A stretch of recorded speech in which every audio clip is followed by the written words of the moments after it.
Next exercise start करते हैं बच्चों। Chapter 3 exercise 3.3। एक्सरसाइज 3.3 चैप्टर 3 है linear equation in two variable. Linear equation in two variable. NCERT में इसका नाम पेयर ऑफ लीनियर इक्वेशन है। क्या है? Pair of linear equation in two variable. इस पूरी एक्सरसाइज में हम लोग एलिमिनेशन मेथड पढ़ेंगे। Elimination method. और जब ये एक्सरसाइज फिनिश हो जाएगी तो आपके पास 3 मेथड होंगे इक्वेशन सॉल्व करने के, पेयर ऑफ लीनियर इक्वेशन को सॉल्व करने के। पहला ग्राफिकल मेथड, दूसरा सब्स्टिट्यूशन मेथड, और तीसरा होगा आपका एलिमिनेशन मेथड। एग्जाम में अगर कुछ लिखा हुआ आया कि भैया ग्राफिकल से करना है तो आपको ग्राफिकल ही यूज़ करना पड़ेगा, सब्स्टिट्यूशन आया सब्स्टिट्यूशन यूज़ करना पड़ेगा, और एलिमिनेशन आया तो एलिमिनेशन यूज़ करना पड़ेगा। कुछ भी अगर नहीं आता है तो, अगर कोई भी मेथड नहीं आता है तो फिर आपकी मर्जी है, आप कोई भी मेथड को वहाँ यूज़ कर सकते हैं। ठीक है, आगे बढ़ते हैं। फिर हम सीखेंगे एलिमिनेशन होता क्या है। तो बच्चों एलिमिनेशन में हम लोग 2 इक्वेशन लेते हैं, एक्स और वाई में 2 इक्वेशन है, और किसी मल्टीप्लाई करके किसी एक को, x को या y को सेम बना लेते हैं। जैसे मान लो standard a1x b1y plus c1 equals to 0 है, और a2x b2y और c2 इक्वल्स टू 0, ये आपकी इक्वेशन 1 है, और ये क्या है आपकी इक्वेशन 2। तो हम किसी k से या k1 से इसकी मल्टीप्लाई करेंगे, और ज़रूरत पड़ी तो k2 से इसकी। उससे क्या होगा, या तो ये x का जो कोफिशिएंट a1 है और x का जो कोफिशिएंट a2 है सेकंड इक्वेशन में, ये दोनों सेम बन जाएंगे। ठीक है ना। तो जब ये दोनों सेम बन जाएंगे तो इन्हें ऐड कर लेंगे या सब्ट्रैक्ट, उससे ये कैंसिल हो जाएंगे। फिर y में इनको ऐड करेंगे तो ये y में ऐड, ये तो कैंसिल हो जाएंगे साइन के हिसाब से। तो सिर्फ y में इक्वेशन बचेगी या फिर सिर्फ x में इक्वेशन बचेगी, और एक वेरिएबल की इक्वेशन को आप सॉल्व करके एक वेरिएबल निकाल लेंगे। फिर उस वैल्यू को सब्सटीट्यूट करके या putting this value in equation first और सेकंड आपका आंसर आ जाएगा। इसे समझने के लिए हम सीधा एग्जाम्पल 8 ना लेकर 9 लेते हैं। ठीक है, देखो 9th एग्जाम्पल में क्या दे रखा है। 9th में कह रहा है कि 2x plus 3y equals to 8, ये आपकी इक्वेशन क्या है फर्स्ट, और 4x प्लस, एक मिनट रुक जाओ। 9th में बच्चों आपको समझ में नहीं आएगा क्योंकि 9th थोड़ा केस अलग है।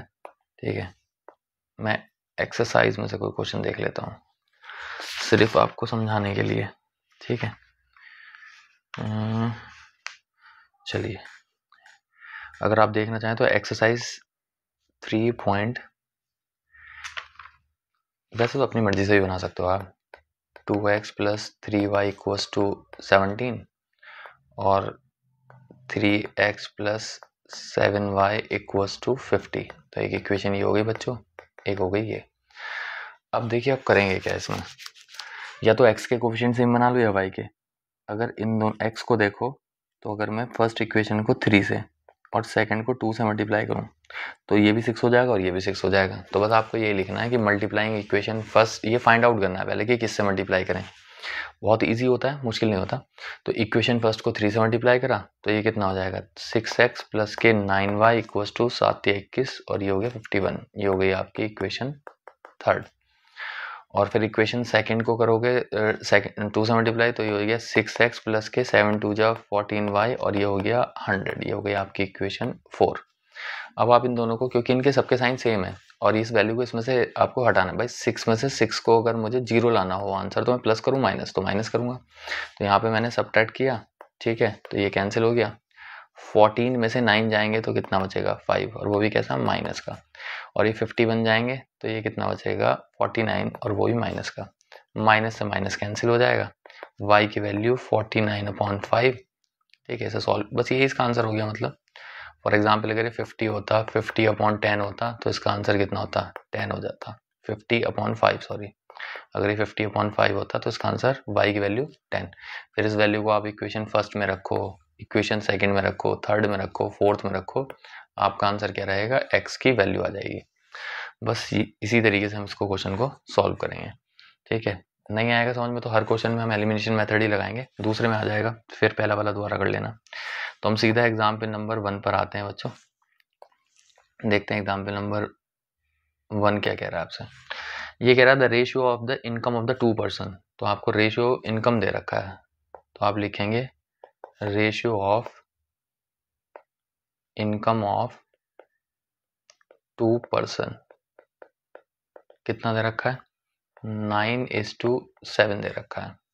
ठीक है, तो हम यहीं पर लेट कर लेते हैं कि let income of first person be rupees 9x and income of second person be rupees 7x। ठीक है, आगे बढ़ते हैं। आगे दे रखा है एक्सपेंडिचर का रेशियो। ठीक है, नहीं तो यहां लिखते हैं हम रेशियो ऑफ एक्सपेंडिचर। ठीक है ना, ratio of expenditure of 2 person. Expenditure का मतलब होता है खर्चा, कि उन्होंने कितना खर्चा करा। तो उन्होंने खर्चा करा 4:3 के रेशियो में। ठीक है ना, कि अगर एक ने 4 रुपए खर्च करें तो दूसरे ने 3। तो फिर से इन्हें भी लेट कर लेंगे कि let expenditure of first person, पहले पर्सन का एक्सपेंडिचर, तो ₹4y। x नहीं लेंगे बेटा, क्योंकि देखिए x क्या होता है जब रेशियो निकालते हैं, जैसे 20/30 निकाला तो ये हो गया 2 × 10 और ये हो गया 3 × 10। ठीक है ना, तो जब इनको डिवाइड किया हमने तो ये दोनों में जो कॉमन फैक्टर होता है इसको हम कैंसिल कर देते हैं, तो रेशियो क्या हो 2:3। तो वो कॉमन इनका रेशियो निकालेंगे तो वो कॉमन सब में अलग अलग होता है, कोइंसिडेंस हो जाएगा तो एक हो सकता है बट ना अलग अलग होगा। तो अगर ये पहला 2:3 का रेशियो है तो उसमें 2x 3x, और दूसरा अगर 7:5 का रेशियो होगा तो उसमें हम वो कॉमन 10 नहीं मान सकते, मतलब x नहीं मान सकते, तो वो क्या लेंगे हम y लेंगे। ठीक है, तो एक्सपेंडिचर ऑफ फर्स्ट पर्सन कितना हो गया आपका 4x, expenditure of second person कितना हो जाएगा आपका 3y रुपीज। ठीक है, तो ये हमने लेट कर लिया। अब देखिए आपको ईच सेविंग दे रखी है, हर एक की क्या दे रखी है, सेविंग। तो ईच सेविंग, हर आदमी कितने रुपए बचा रहा है, 2000 रुपए मंथली सेव कर रहा है। तो ये सैलरी मंथली थी, इनकम भी मंथली थी, खर्चा भी मंथली था और सेविंग भी क्या है, मंथली। तो अगर मैं यही सारी चीजें फर्स्ट पर्सन के लिए करूं तो मैं ले सकता हूं फॉर फर्स्ट पर्सन। तो पहले के लिए भाई उसका इनकम कितनी है, उसकी इनकम है 9x रुपीज, खर्च कितना कर रहा है वो 4y, और बचा कितने रहा है, ये बचेंगे ही तो ये क्या हो गया आपका फर्स्ट इक्वेशन। और अगर मैं यही काम सेकंड के लिए करूंगा फॉर सेकंड पर्सन, देखिए सेकंड पर्सन के लिए कैसा होगा ये, सेकंड की इनकम कितनी है 7x और उसका खर्चा कितना है 3y और उसकी सेविंग कितनी है 2000 रुपए, ये हो जाएगा आपका सेकंड। ठीक है, अब इन दोनों को सॉल्व करना है। सॉल्व एलिमिनेशन मेथड से करना है, तो आपको क्या करना है, किसी एक के कोफिशिएंट सेम बना लो। भाई 9 और 7 तो बड़ा है, तो मैंने क्या किया, y के कोफिशिएंट सेम बनाने की कोशिश करी। और वो कैसे बनेंगे, इसे 3 से मल्टीप्लाई करना पड़ेगा और इसे 4 से, सेकंड वाली को 4 से। मैं लिख लेता हूँ ये कि मल्टीप्लाइंग इक्वेशन फर्स्ट बाय 3, तो ये हो जाएगा 9x माइनस के 4y इक्वल्स टू 2000 और इस पूरी की मल्टीप्लाई 3 से, तो ये हो जाएगा 27x माइनस के 12y इक्वल्स टू 6000। ये इक्वेशन हो गई आपकी थर्ड। फिर मल्टीप्लाइंग इक्वेशन सेकंड बाय, इसको किससे करोगे 4 से मल्टीप्लाई कर लो, तो ये क्या है आपका 7x माइनस के 3y इक्वल्स टू 2000 और इसकी मल्टीप्लाई किससे करोगे 4 से। जैसे आप इसकी 4 से मल्टीप्लाई करोगे तो ये 28x माइनस के 12y और 6 4 जा 20, सॉरी मल्टीप्लाई इसकी इससे होगी 4 की इससे होगी, तो ये कितना हो जाएगा 8000। ये इक्वेशन हो जाएगी आपकी 4। अब देखो थर्ड इक्वेशन में भी 12y आ रहा है, ठीक है ना, इसमें भी ये 12y आ रहा है और फोर्थ में भी ये 12y आ रहा है, दोनों के साइन सेम है। तो जब दोनों इक्वेशन में किसी एक के कोफिशिएंट सेम हो जाए और उनके साइन सेम हो तो हम सबट्रैक्ट करते हैं। तो यहाँ हम लिखेंगे subtracting equation third from fourth. इसका मतलब हुआ कि थर्ड इक्वेशन को फोर्थ में से माइनस करो, तो फोर्थ इक्वेशन पहले लिखेंगे। तो ये हो जाएगा 28x माइनस के 12y इक्वल्स टू 8000 और इसमें से आपको थर्ड इक्वेशन माइनस करनी है जो कि कितनी है 27x और माइनस के 12y इक्वल्स टू 6000। तो जब आप माइनस करोगे तो साइन चेंज हो जाएंगे, ये माइनस हो जाएगा, ये क्या हो जाएगा प्लस, ठीक है ना, ये माइनस हो गया, ये प्लस हो गया और ये माइनस। 12y में से प्लस माइनस, ये माइनस है और ये प्लस है तो ये कैंसिल हो जाएंगे। 28 में 27 जाएंगे तो कितना बचेगा x और ये कितना बचेगा 2000। इसका मतलब फर्स्ट पर्सन की अभी x की वैल्यू आई है तो अब y की भी निकाल लो। तो इसको किस इक्वेशन में रखेंगे, फर्स्ट में रख देंगे कि पुटिंग दिस वैल्यू, यहाँ पे लिखेंगे putting the value of x in equation first. तो इक्वेशन फर्स्ट क्या है हमारा, इक्वेशन फर्स्ट देख लीजिए, इक्वेशन फर्स्ट है 9x, ये है 9x minus 4y equals to 2000। तो इसको लिख लेंगे 9x minus 4y equals to 2000 और x की वैल्यू कितनी आई है 2000। तो ये माइनस 4y इक्वल्स टू ये कितना हो जाएगा 18000। ये इसको सॉल्व किया तो 18000 हो गया, 2000 इधर आकर क्या हो जाएगा माइनस और 4y इधर जाके पॉजिटिव, कितना बचेगा ये 16000 इक्वल्स टू 4y और y की वैल्यू कितनी हो जाएगी आपकी 4 तो ये हो जाएगा आपका 4000। तो आपकी x की वैल्यू भी आ चुकी है 2000 और y की वैल्यू आ चुकी है 4000। ये हमारे वो कॉमन फैक्टर्स हैं जो रेशियोज में लिए थे।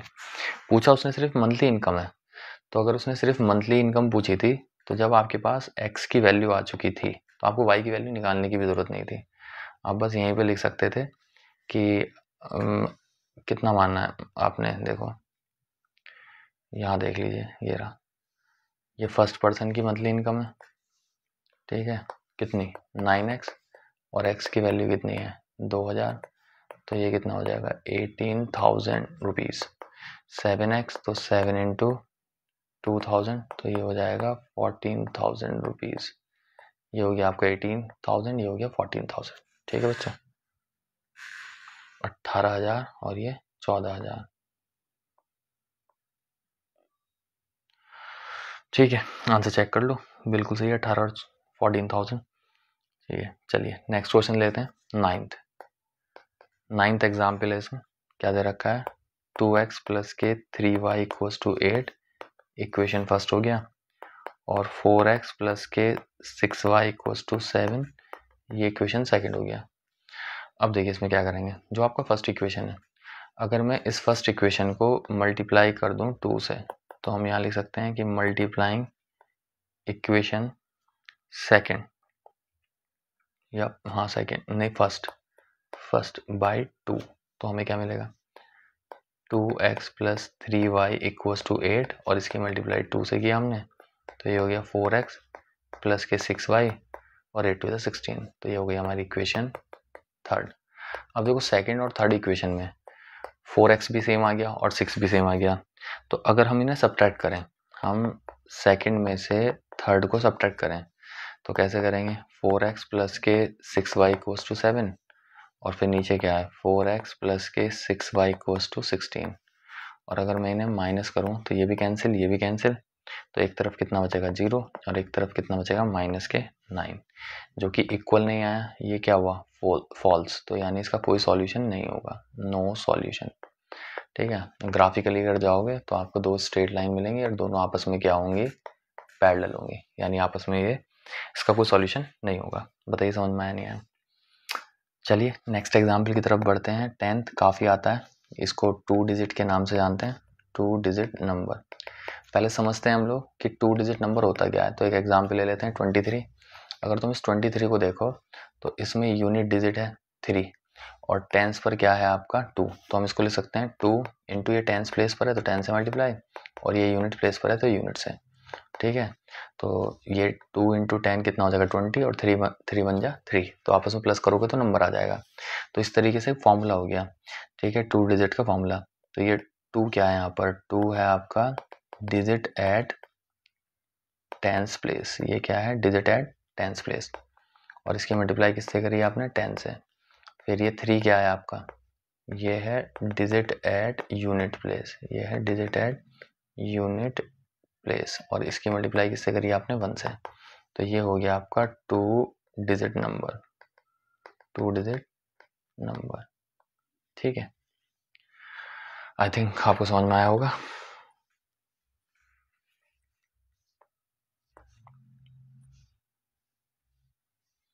देखिए ये हो गया digit at tens place into 10 और डिजिट एट यूनिट प्लेस। तो अगर अब आपसे कोई कहे कि डिजिट एट टेंस प्लेस 7 है और डिजिट एट यूनिट प्लेस 3 है, तो ये इसका फॉर्मूला लगाओ, digit at tens place into 10 और digit at unit place into 1, तो ये हो जाएगा 70 + 3, यानी आंसर आ जाएगा 73। ठीक है, तो फॉर्मूला याद रखना है। चलिए क्वेश्चन देख लेते हैं। तो इस क्वेश्चन को देखने से पहले ही आपको कितना कर लेना है, पहले ही कर लेना है आपको, थोड़ा सा क्वेश्चन पहले से बना लेना है अपना। क्या क्या लिखोगे इसमें कि let digit at tens place be X, ठीक है ना, and digit at unit place be Y. ठीक है, तो therefore 2 digit number by 10 into X, मतलब 10 into digit at tens place, और y इंटू 1 करेंगे तो ये y रह जाएगा। ठीक है, तो ये हो गया आपका 2 डिजिट नंबर। ठीक है, आगे बढ़ते हैं, इसको ध्यान रखेंगे। ठीक है जी, कभी से भूल जाओ। ये हो गया आपका 2 डिजिट नंबर। ठीक है ना, बस आपको क्या पता होना चाहिए, डिजिट एट टेंस प्लेस पता होनी चाहिए, और आपको डिजिट एट यूनिट प्लेस पता होनी चाहिए। फिर ये फॉर्मूला है आपका, इसे यूज करके आप निकाल सकते हैं। इसी के साथ एक और चीज आपको पता होनी चाहिए, वो क्या है, number obtained on reversing the digit. तो सोचो, अगर आप इसकी डिजिट को रिवर्स करेंगे, ये देखिए यूनिट प्लेस है, ठीक है ना, ये यूनिट प्लेस पे जो डिजिट है वो y है, तो ये टेंस पे चली जाएगी तो 10y हो जाएगा, और जो टेंस प्लेस पर है ये यूनिट पे चली जाएगी, तो number obtain on reversing the digit कितना हो जाएगा आपका, ये हो जाएगा 10y प्लस x। ठीक है, इतनी इंफॉर्मेशन आपके पास होनी चाहिए, तभी आप आगे बढ़ सकते हैं। ठीक है ना, ये ठीक है। तो कभी भी अगर 2 डिजिट का क्वेश्चन कर रहे हैं तो आपके पास क्या क्या चीज़ें होनी चाहिए। नंबर 1, आपके पास digit at tens place, digit at unit place, तभी आप क्या बना पाएंगे 2 डिजिट नंबर, और digit number obtain on reversing the digit. तो कभी क्वेश्चन में कुछ भी दिया हो, ये 3-4 स्टेप तो आपको करने ही करने हैं। अब क्वेश्चन पढ़ते हैं। देखिए क्वेश्चन में कह रहा है the sum of the 2 digit number and the number obtain on reversing the digit. तो अगर मैं इसी की भाषा में लिखूं तो हमें 2 डिजिट नंबर, ठीक है ना, और number obtain on reversing the digit का सम दे रखा है, तो हम इसको लिख लेते हैं। 2 डिजिट नंबर कितना है हमारा 10x प्लस y, और number obtain on reversing the digit कितना है 10y प्लस x, और इसका आंसर कितना दे रखा है 66 दे रखा है। ठीक है, आगे बढ़ते हैं। तो ये हो जाएगा 10x प्लस वाई प्लस के 10y प्लस के x इक्वल्स टू 66। तो देखो ये 10x है और ये x है, तो कितना हो जाएगा 11x। ठीक है, फिर उसके बाद ये देखो y है और ये 10y है, तो ये हो जाएगा 11y इक्वल्स टू 66। अभी क्या करोगे आप लोग, 11 कॉमन आ जाएगा, तो अंदर क्या बचेगा, यहाँ पर सिर्फ x बचेगा, ठीक है ना, और यहाँ पर क्या बचेगा सिर्फ y equals to 66। 11x plus Y के साथ मल्टीप्लीकेशन में है, तो x प्लस वाई अगर यहाँ पर अकेला रहेगा तो 11 दूसरी साइड जाके क्या हो जाएगा डिवाइड, तो x plus Y equals to 6 और ये हो जाएगी आपकी इक्वेशन फर्स्ट। अब देखिए इसमें थोड़ा इंटरेस्टिंग क्या दे रखा है कि the difference between the two digit, तो आपको डिफरेंस ऑफ टू डिजिट दे रखा है। कितना दे रखा है 2। अब इसमें दिक्कत यह है कि आपको पता नहीं है कौन सी डिजिट बड़ी है, तो आप दो केस मानेंगे। तो फर्स्ट केस में आप मानेंगे if x is greater than y, और सेकंड केस में आप मानेंगे कि if x is less than y। तो अगर ये बड़ा है तो x माइनस वाई 2, तो ये आपकी क्या हो जाएगी सेकंड इक्वेशन। और बस अब आप इन दोनों को सॉल्व करेंगे, तो फर्स्ट और सेकंड को क्या कर देंगे आप प्लस, तो x plus Y equals to 6 और x minus y equals to 2। आप इनको ऐड करेंगे, साइन चेंज नहीं होंगे, y से y कैंसिल हो जाएगा, ठीक है ना। y से y क्या हो गया कैंसिल, और ये x और x प्लस होंगे तो कितना हो जाएगा 2x, ये 8 हो जाएगा, ठीक है जी। तो x की वैल्यू कितनी हो जाएगी आपकी 4। इसको आप पुट करेंगे इक्वेशन फर्स्ट या सेकंड में, तो इक्वेशन फर्स्ट क्या है आपकी x plus Y equals to 6, तो 4 प्लस वाई इक्वल्स टू 6, और y की वैल्यू कितनी हो जाएगी 6 माइनस 4, तो y हो जाएगा आपका 4 और 2 6। ये हो गया। तो हमें तो टू डिजिट नंबर निकालना है, तो हमारा टू डिजिट नंबर कितना हो जाएगा 10x plus Y, 10 into x कितना है 4, y कितना है 2, तो ये हो गया आपका 40 प्लस 2 यानी 42।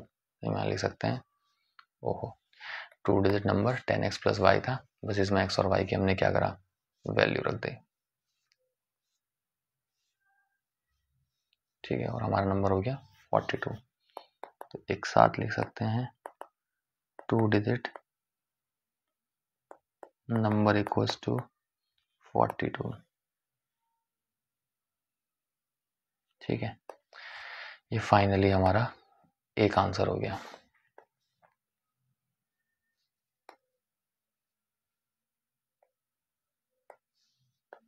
ठीक है भाई बच्चों, 42 आपका एक आंसर है। अब देखिए दूसरा केस रह रहा है, अभी दूसरा केस करते हैं कि अगर x छोटा होगा तो क्या होगा, ठीक है जी। तो अगर x छोटा होता है तो फिर y माइनस एक्स होगा इक्वल्स टू कितना 2, जितना डिफरेंस दे रखा है, और फिर ये हमारी इक्वेशन सेकंड होगी, तो मैं इसे इक्वेशन थर्ड दे देता हूँ। तो अब हम फर्स्ट में से थर्ड को क्या करेंगे माइनस, तो फर्स्ट इक्वेशन क्या है x plus Y equals to 6, और इसमें से थर्ड माइनस करेंगे तो हम इसको थर्ड इक्वेशन को minus x plus Y equals to 2 के फॉर्म में लिख लेंगे, तो minus x plus Y equals to 2। तो अभी क्या होने वाला है, जब इनको हम ऐड ही कर लेते हैं, सब्ट्रैक्ट नहीं करेंगे, तो x से x क्या हो जाएगा आपका कैंसिल, ये x कैंसिल प्लस माइनस, और बचेगा क्या आपका y और y, तो ये 2y और ये कितना 8, तो y की वैल्यू कितनी हो जाएगी 4। और अब इस वैल्यू को अगर आप थर्ड इक्वेशन में रखते हैं या फर्स्ट में, तो फर्स्ट कितना है x plus Y equals to 6, तो x प्लस 4 इक्वल्स टू 6, तो x की वैल्यू कितनी हो जाएगी 6 माइनस 4, तो x की वैल्यू हो जाएगी 2, तो x की वैल्यू 2 आ रही है और y की वैल्यू कितनी आ रही है आपकी 4। और टू डिजिट नंबर का फॉर्मूला बताइए, तो टू डिजिट नंबर होता है आपका 10x प्लस वाई, तो 10 इंटू 2 प्लस 4 यानी 20 प्लस 4 यानी 24। आप लिख सकते हैं या तो 42 होगा टू डिजिट नंबर, या टू डिजिट नंबर होगा आपका 24। ये भी तो भी आया निकल गया, ठीक है, दोनों में से कोई भी आंसर है। और ये डिपेंड क्यों कर रहा है, क्योंकि डिफरेंस दे रखा है। अगर ये दे रखा होता कि 10th प्लेस वाली डिजिट बड़ी है तो फिर 42 होता आंसर, ठीक है ना, समझ गए, ठीक है। अब लग रहा है कि आपको ये क्वेश्चन समझ में आया होगा, ठीक है। एक आंसर क्या हो जाएगा इसका, एक आंसर 42 हो गया और एक क्या हो गया 24, दोनों ही क्या है इसके आंसर हैं इस क्वेश्चन के, ठीक है भाई। एग्जाम्पल हो चुका है इसके, अब आप एक्सरसाइज कर सकते हैं एलिमिनेशन मेथड की। फिर से दो ही क्वेश्चन है इसमें, एक के 4 पार्ट हैं और एक के 5, ठीक है। मिलते हैं नेक्स्ट वीडियो में।